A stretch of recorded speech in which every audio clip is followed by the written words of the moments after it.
How an 18-year-old helped save a hiker who fell 75 feet off a mountain cliff. This story interested you. Come with me. An 18-year-old went on a hike with his mom, and returned home a hero. Here's how his quick actions saved a hiker in need. As mountains go, 1,642-foot Squaw Peak isn't particularly imposing.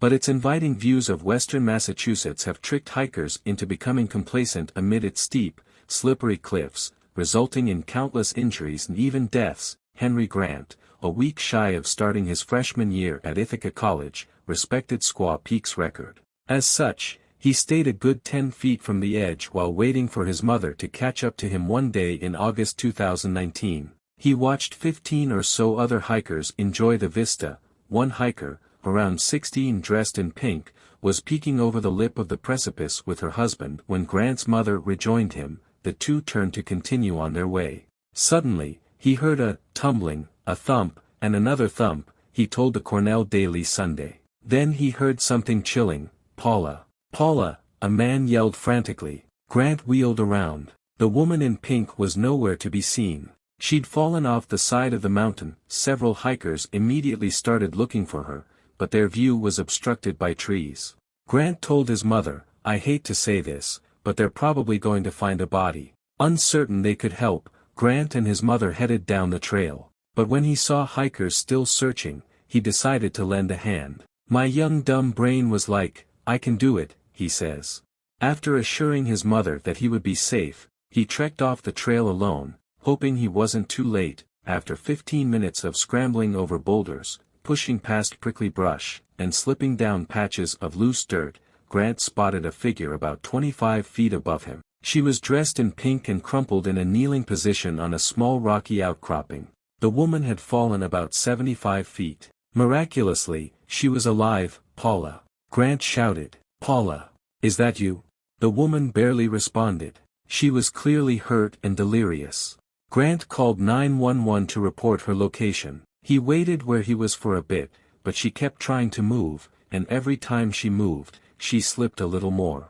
Afraid that in her muddled state of mind she might tumble off the outcropping to her death, Grant crawled on all fours up a tight, narrow path, gaining traction by digging into the dirt with his fingers and feet until he reached Paula. She was moaning and barely making sense. Her head, arms, and legs were bleeding. Though he didn't know it then, she had suffered a compound leg fracture, 10 broken ribs, a broken clavicle, and a serious concussion. Securing himself against a tree, Grant gently put her hand in his and tried to keep her mind off the pain by peppering her with questions. "Where are you from? What do you do for a living? Do you have kids?" Soon, they were joined on their perch by another hiker named Simon. About 45 minutes later, first responders arrived on the summit. To reach them, a rescuer rappelled down and secured Paula to a stretcher. Rescuers at the summit lifted the stretcher to the top and then carried her to a waiting ATV.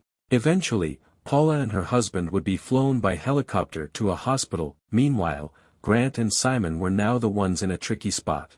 The rescuers attached harnesses and pulleys to help them climb the 75 feet to the trail above. 5 hours after the woman in pink had fallen, Grant was back on top of Squaw Peak. Paula, who has fully recovered, is Paula Kaplan Rice, a New Jersey psychologist who had traveled to the Berkshire Mountains of Massachusetts for some and are following her mother's death. Instead, she met a young man who, as she stated in a letter to the Boston Globe, was her new hero. We are producing videos on Tuesdays and Thursdays here on the channel. If you liked it, don't forget to leave your like and activate the notification bell to stay on top of all the news. I'll wait for you in the next video, but before leaving the channel, let me tell you, just one more story. I'll leave it at the end for you to click and watch.